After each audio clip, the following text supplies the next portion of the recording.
This video summarizes black fatigue.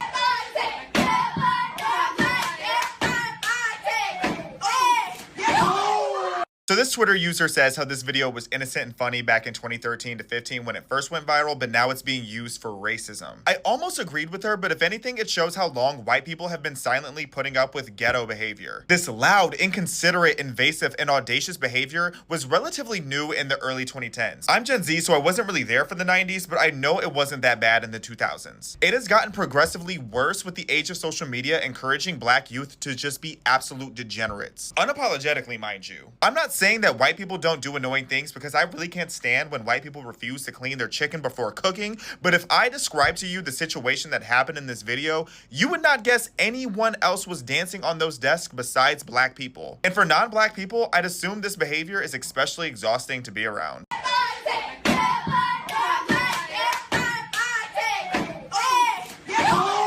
You know, more and more black people are starting to speak up.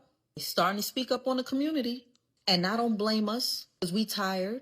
See, what a lot of people don't understand is that there's a huge difference between regular black folk and ninjas. Let me break it down for you.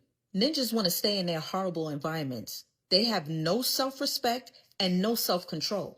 They go around unaliving, essaying, stealing, robbing. They don't care about each other. They don't take care of their neighborhoods. And they definitely don't take care of themselves. They don't care about their appearance. They outside loud and obnoxious.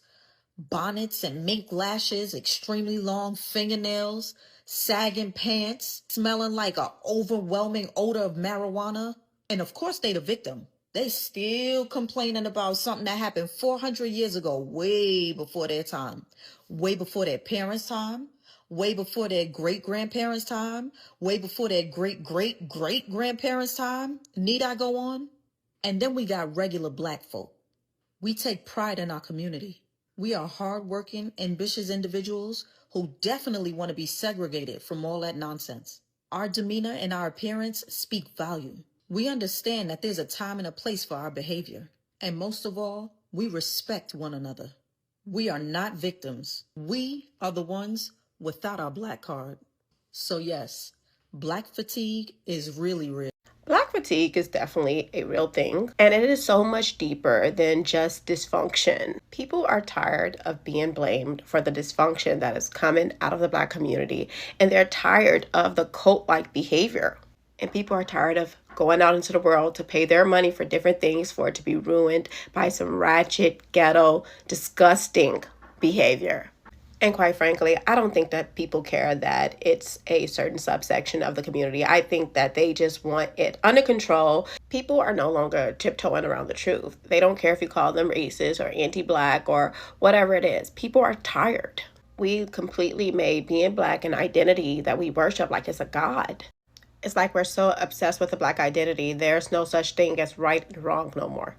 And let's not act innocent, because even of the ones of us that know better, we've still been complicit in the behavior. And now white people are tired of it, Hispanics are tired of it, Asians are tired of it, and other black people are tired of it. And not only are they tired of it, they're tired of covering and making excuses for the behavior. We are tired of pretending. We're tired of walking on eggshells for simply telling the truth and saying stuff that, God forbid, like us say like, hey, we have a problem in the black community and we can do something about it. But I can tell you for sure, people are tired of the twerking. They're tired of seeing you come across their screens fighting and stealing out of stores and just acting like lawless people. People are tired of that. I'm tired of that. And if we don't do something about it, things will get ugly before it gets better. Sup, fuckers? Let's go ahead and talk about black fatigue. I know you've all seen the videos just like I've seen them. And it's definitely a real thing. But I really don't think that it's black fatigue. I think that it's ghetto fatigue, ignorance fatigue, hood fatigue. You've seen them. Bonnets and PJs, pants half off their arse. And they bring with them a certain demeanor that you just want feck all to do with. You could literally point them out in a crowd. You know they're going to be loud and obnoxious. They're going to instigate shit for damn near no fucking reason. They want to make sure that the world knows exactly who the fuck they are, and then take zero accountability for the way that they're being. When they have every opportunity to not be that way. And when they're not being that way, they're setting the example of how society likes things. Calm, peaceful, chill, not fucking ratchet. And this ain't a color thing either. It's a culture thing. Because you see tons of black people who are productive members of society. They have wonderful jobs. They have beautiful families.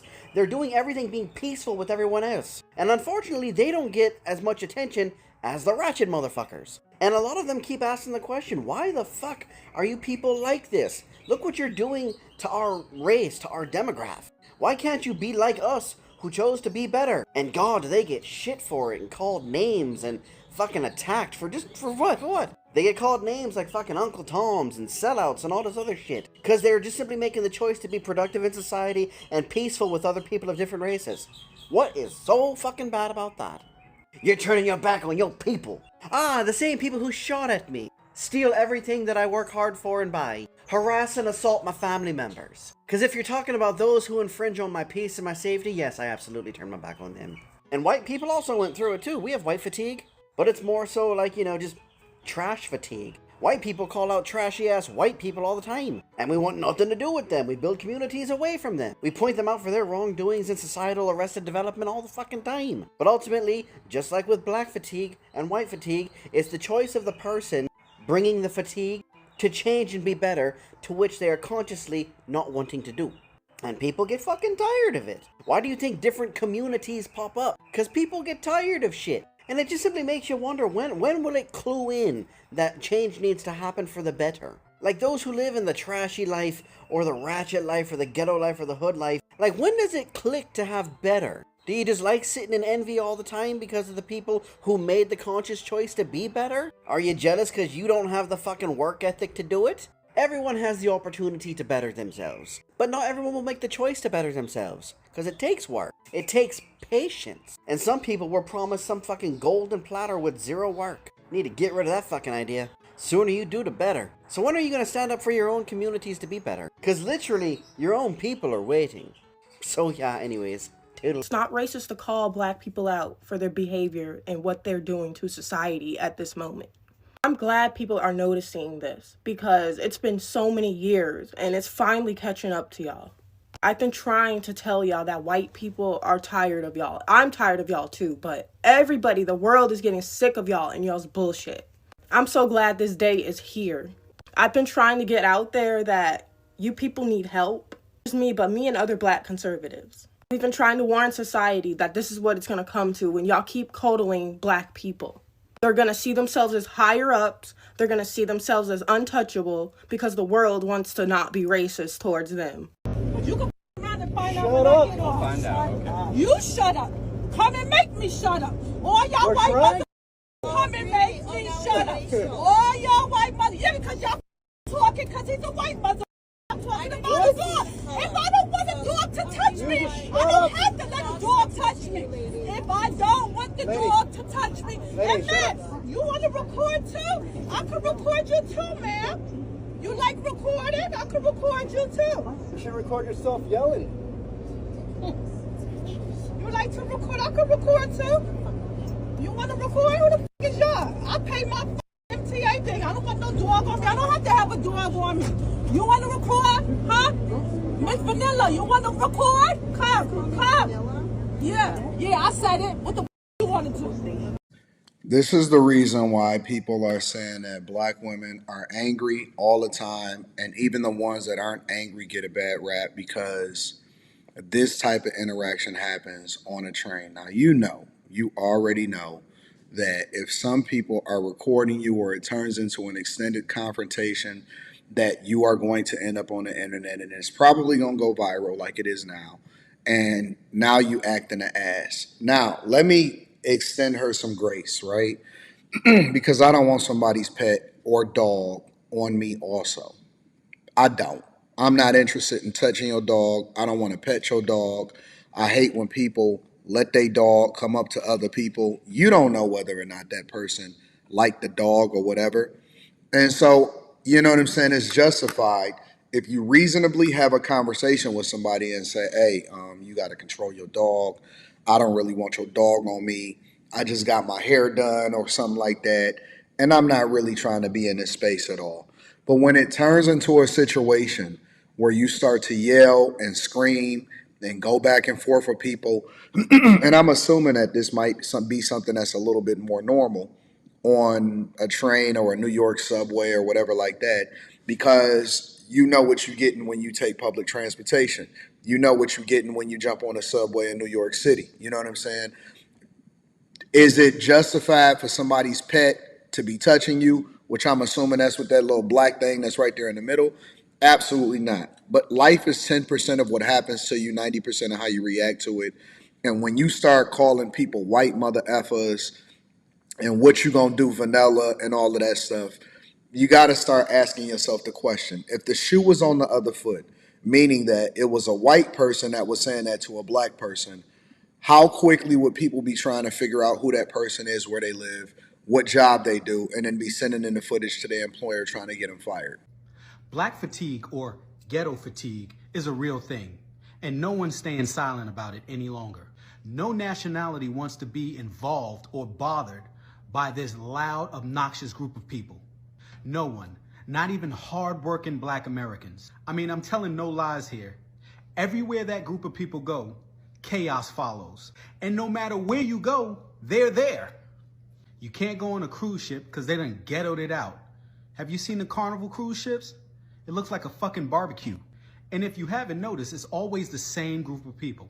You know, loud, bonnets, pajamas, big ass eyelashes that flutter.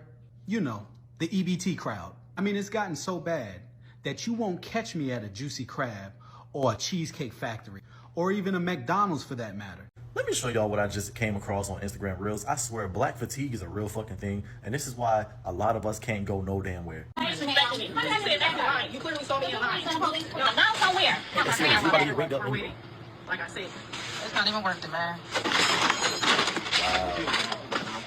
You can literally just get the store. Like, look at this shit. So, you want to jail? Hey guys, this works. Watch this. Really? Ooh, like monkey shit on street.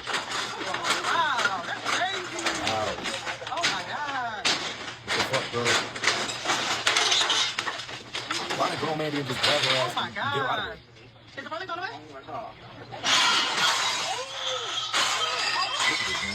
This is fucking Oh my God.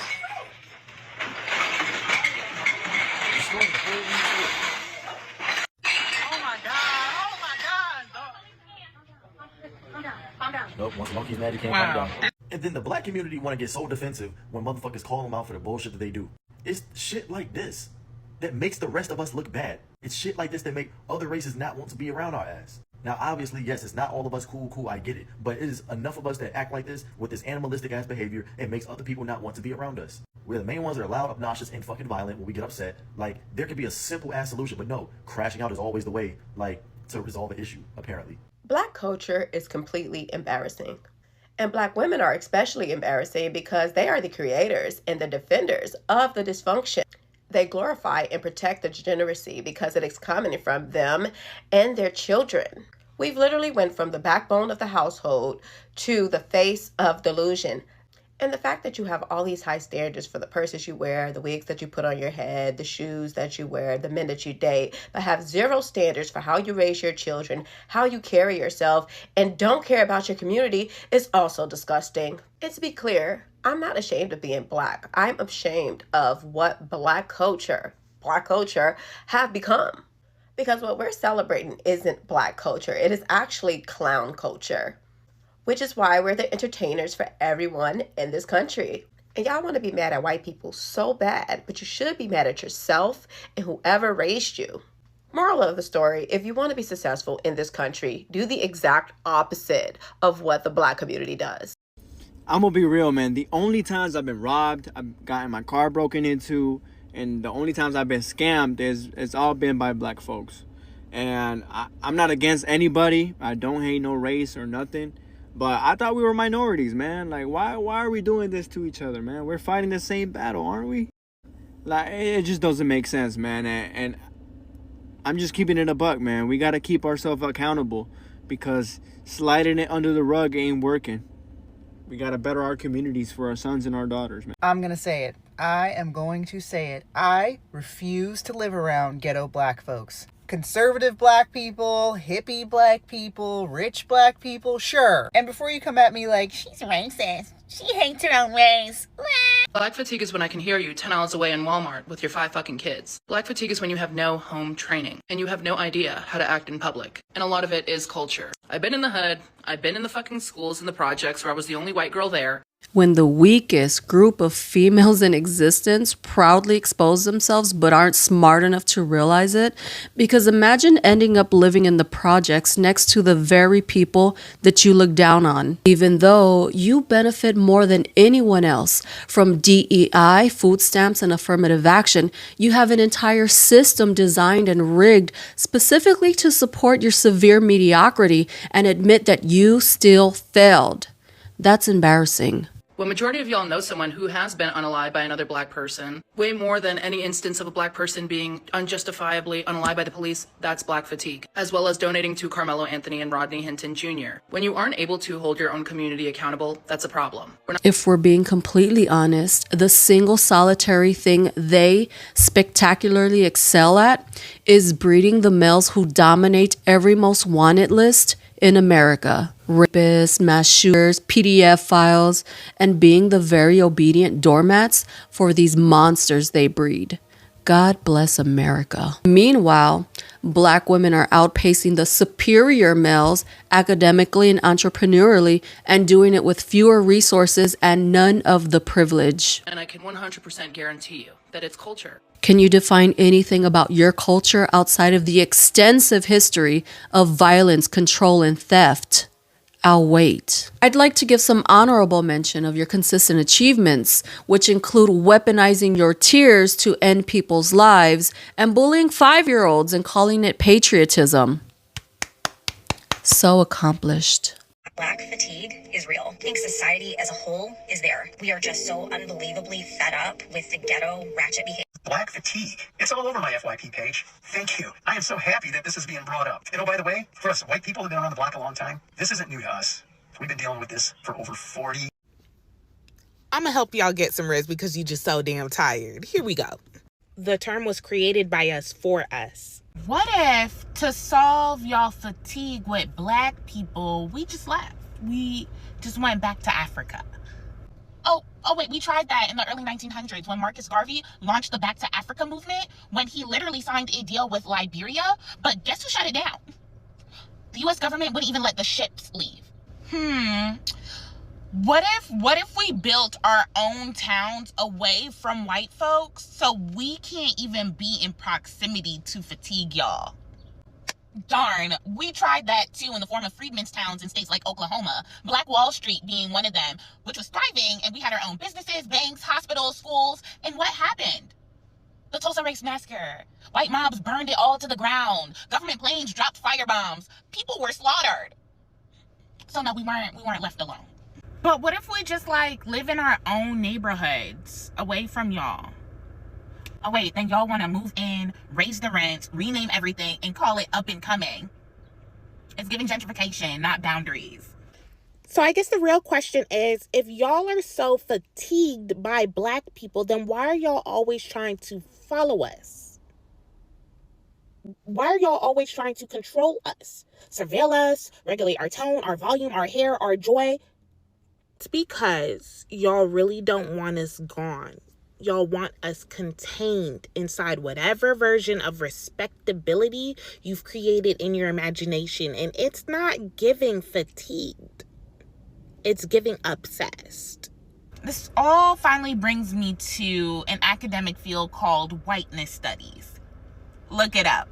Specifically to Dr. Robin DiAngelo, pictured here, in her framing of her terms universalism and individualism. White folks get to be universal, which is the default standard of behavior, and they get to be individuals. Their mistakes are theirs, not the whole race. But black people, we get neither. We don't get the privilege of being individual and universal. If one of us acts quote unquote ghetto, then we're all suddenly the problem. And then you determine our behavior by your respectability politics in the first place, which black beings and black bodies don't have to abide by anyways. If it were up to y'all, we would not be allowed any individuality or complexity. To y'all, we just give exhaustion for anything that we do. Have you ever considered that maybe it's not black people that's causing your fatigue? And maybe it's the reflection, because when whiteness sees itself in the mirror through our resistance, our joy, our success, our ability to self-define, it gets tired. But here's the thing. We've been tired. Y'all are just late.